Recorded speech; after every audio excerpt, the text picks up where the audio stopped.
Welcome to another installment of Friday Q&A. I hope you're all doing really well. As always, thank you all so much for this week's questions. We will get into those in just a minute. But if you have questions for next week's installment of the Q&A, please put them in the comments section below. If you want to support the channel, you can sign up to my Patreon or buy some of the music I make with my band Ragdoll. And feel free to join the Discord server and chat about all things guitar and music as well. There was a question from last week that I didn't get around to answering, so I'm going to throw that into the mix this week. But first, what about a little bit of ambiance?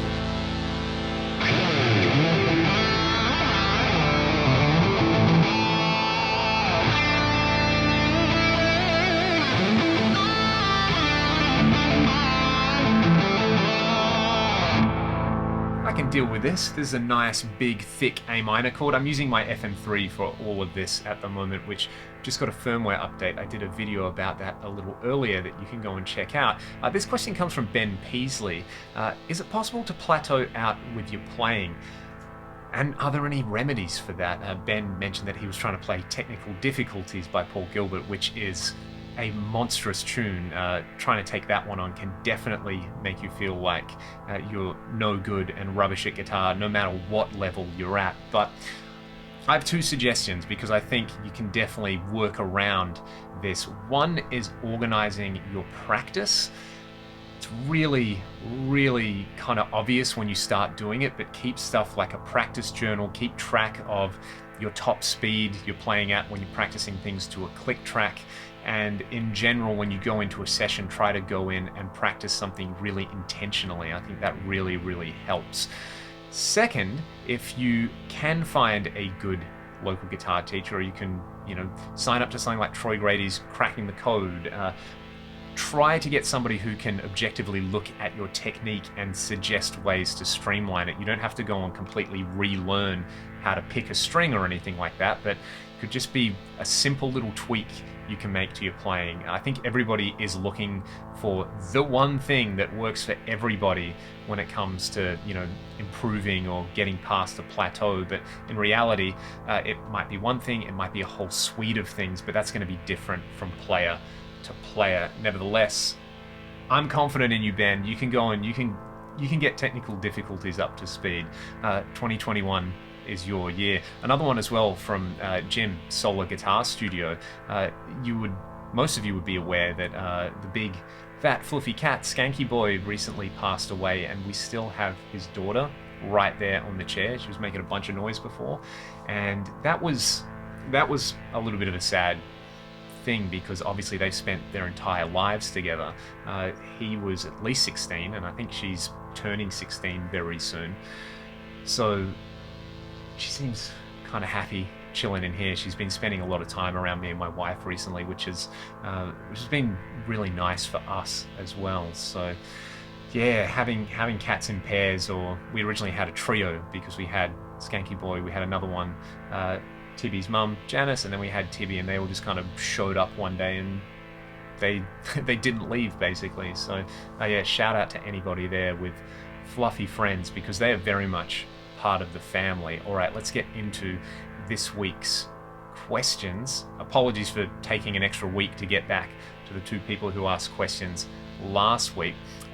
This came to mind. Somebody asked about Telecasters and heavy music the other week, and a bunch of people mentioned Winter Sun. So yes, there's your counterexample straight away. I hadn't listened to them for quite a while, and I'll admit that I actually didn't know that early stuff was played on like a T-style guitar, which is pretty amazing. And a few people mentioned Jim Root as well. The Jim Root tellies are awesome. A lot of people look at them and go, oh, EMG's in a telly, but they work. They're really good. They're really good for low tunings as well.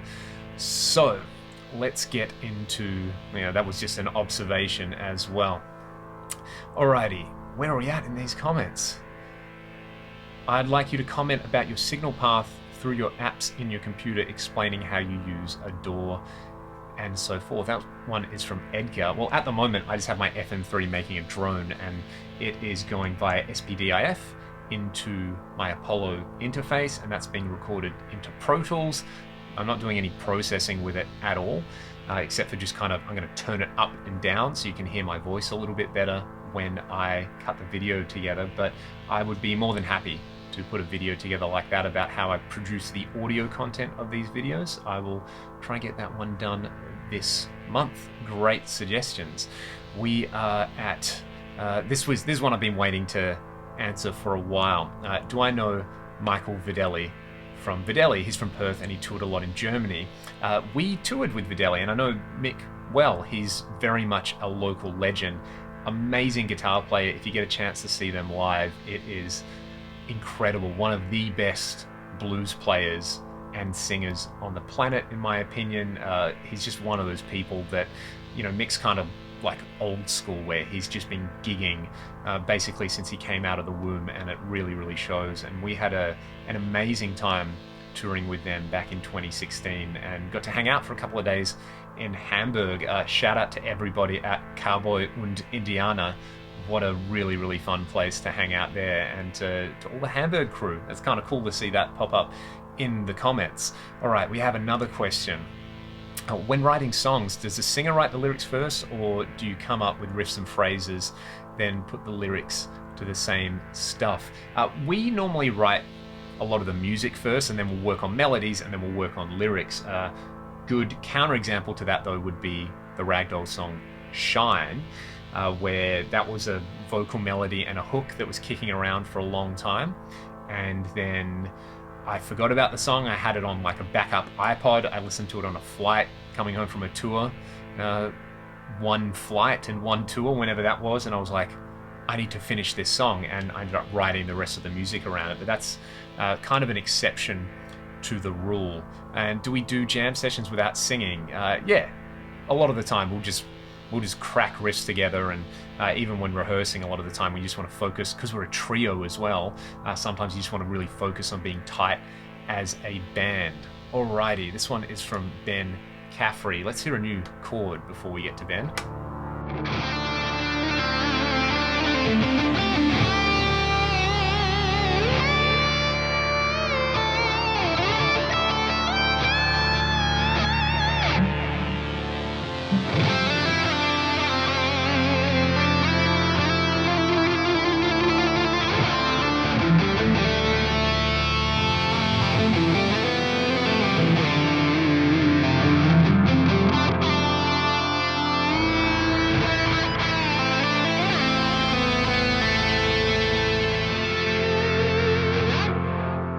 Nice and epic now. So he's planning on using the HX effects in 4-cable method with a Marshall JVM with a stereo feed to a power amp and a regular cab on stage, basically to give you a big kind of stereo sound. That's really, really cool. And then feed a dry mono signal to the PA with an IR, one of mine. That's super cool. It always makes me happy to hear people using those. Have I ever done anything like that, and any experience mixing real cabs on stage with an IR feed to front of house? Setup is not an issue as we rehearse and we'll perform it as singers, so everything will be set up for us. Okay, that sounds pretty awesome. All I can think of is that maybe you want some wet signal on your front of house sound, if you're running in stereo and you're using things like delay, but I'm imagining maybe you're doing that anyway. I used to run a wet dry rig with a Marshall DSL and a Boogie dual rectifier and a pedal board, and that was really, really, really fun. I used to use the 4x12 dry with the recto for the main rhythm sound, and then bring the Marshall in wet through a 1x12, but that wasn't with an IR feed to front of house. And I don't think I've done that. I've definitely done gigs direct to front of house and with a cab, and that's cool because you still get the thump out of the cab, but that should work. That should work, and that should sound pretty amazing and very much be the best of both worlds. All right, this one is from Master Machetia.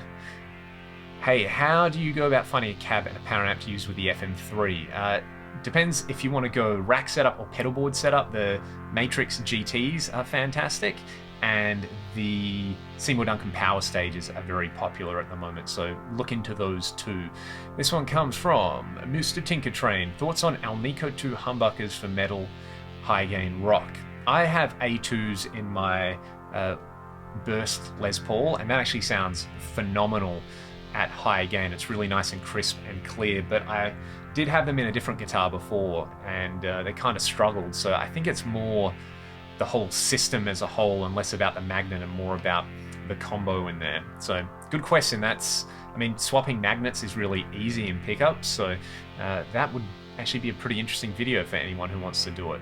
Alrighty, am I still using the Sonicake Rock Stage? I have not played that one for quite a while since I did the video, but a lot of you have written to me saying that you have, and for like 60 bucks or something like that as a little preamp pedal or effects pedal, it's pretty handy. I have so many modelers at the moment though, like this one, which I'm really enjoying playing through, and I might just do that as well.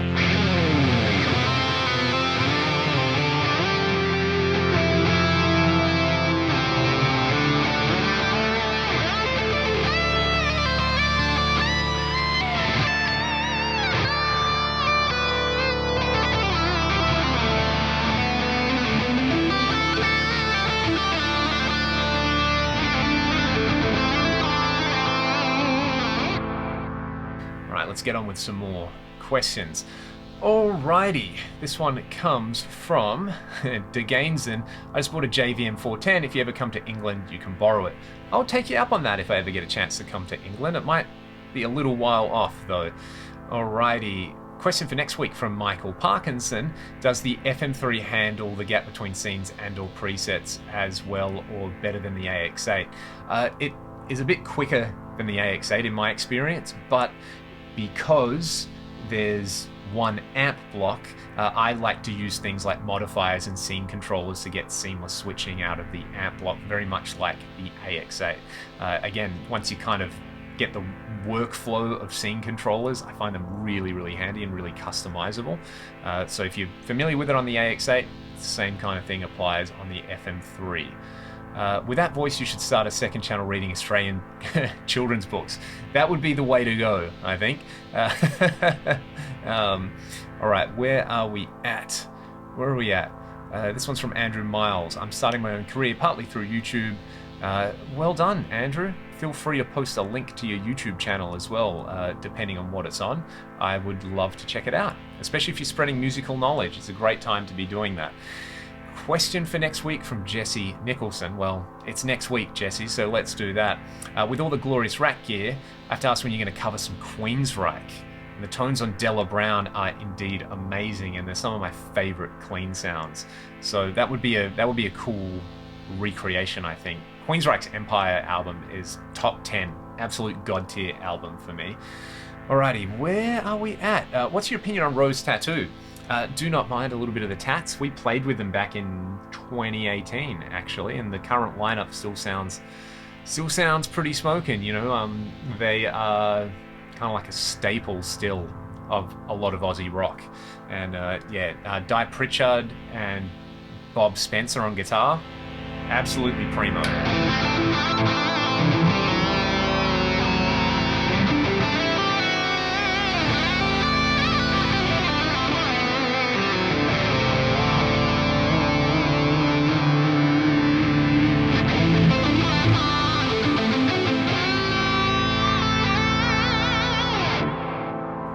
How about a video on how to take a musical idea and build it into a song?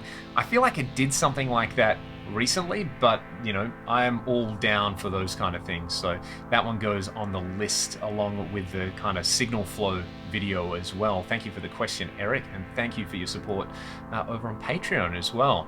This is a bit of a curveball from Johnny London. How about featuring a Boss GX700? Been very close to buying one a couple of times, so if anyone wants to hear the GX700, please enable me in the comments and I'll pick up a cheap one from Reverb or something like that. Alrighty, given your current experience with the Axe 3 and how you can get gear most of us can't, you may be the chosen one to face this matter.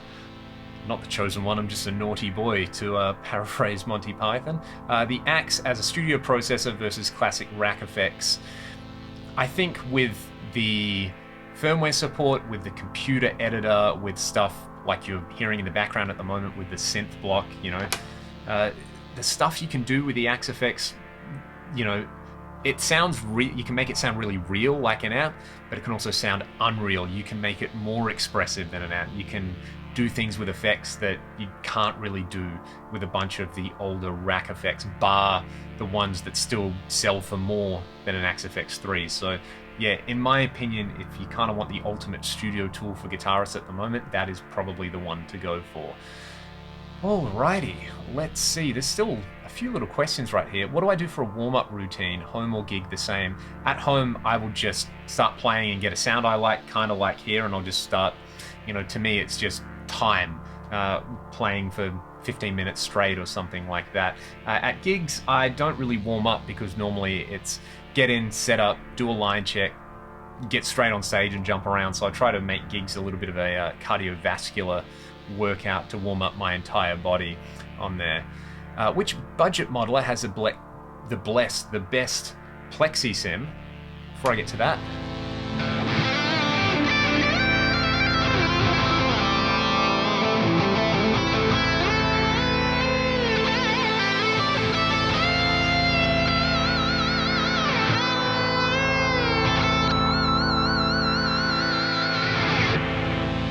I've been quite impressed with the NUX stuff, especially their MG300. That sounds really, really solid. And the Atomic Amplifier, or the Amplifier box, has some really good Marshalls in there. So they would be my two candidates for well-priced Plexi simulations in there.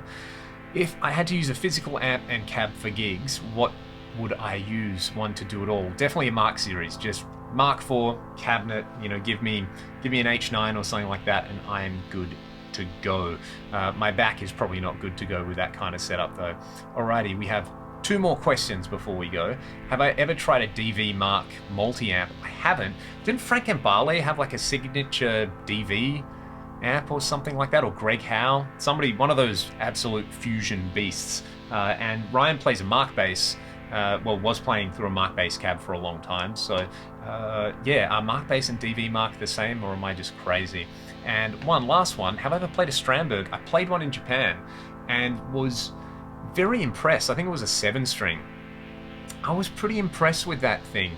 The weirdest thing was the back of the neck, for anyone who doesn't know, on the high-end Strandbergs anyway, is totally flat and kind of runs in like a channel, like a kind of S-shaped thing, so that you can keep your thumb flat on the back of the neck, which was pretty awesome. I didn't think I was going to like it, but I did. And if I was ever going to get, you know, like a fan fret 7 or 8 string headless, I would probably get a Strandberg or something like that. So yeah, Strandberg, sponsor me, I'm down for it.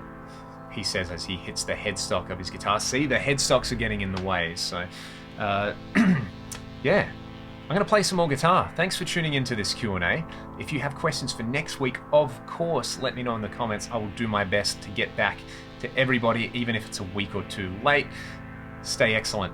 Have a great weekend. Stay safe out there. All the usual stuff. And shout out to all my friends and family in the States without power and, you know, who are snowed under. And it just looks absolutely miserable at the moment. I feel a little bit guilty about, you know, living in summer paradise down here. But nevertheless, I'll see you all next week.